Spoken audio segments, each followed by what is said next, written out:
Ask anyone who works with law enforcement, and they'll be able to tell you that one case stands out over all of the others. Maybe they had to resort to something they never thought they would do.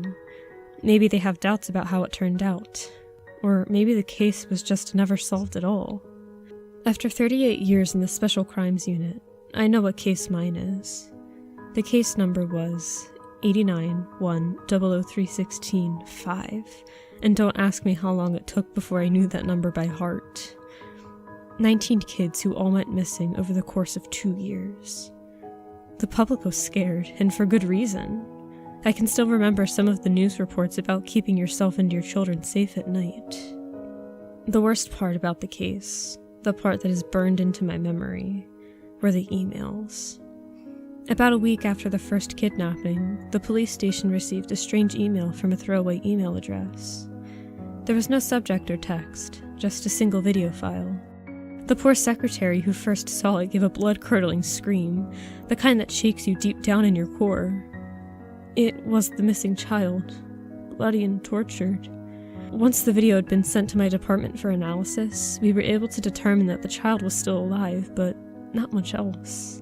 The video of the room was too dark and poor quality to distinguish the location, and the sick bastard who was recording never spoke or showed his face.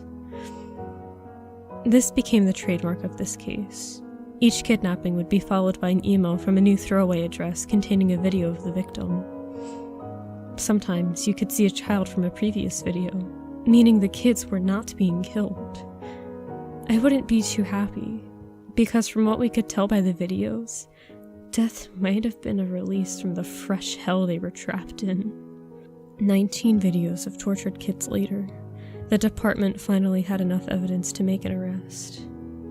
An old loner named Paul Schneider was the guy we took in. Despite the poor quality, frames from the video could be matched up fairly well to areas in his basement. Tools that the forensics team said could be used to inflict the wounds on the children in the videos were also found, and Paul had no alibi as he lived alone with no job or family to occupy him. He was sentenced to life in prison, and once he got locked away, the kidnappings ended and the emails stopped. They never found the bodies, though, and he denies it to this day. I bring up case 89-1-00316-5 today, long after my retirement, because today I received a new email. It had attached an image of 19 dirty, bloody, and weak-looking men and women who were chained up in a dingy concrete room, with a message scrawled in red on the floor. Wrong man.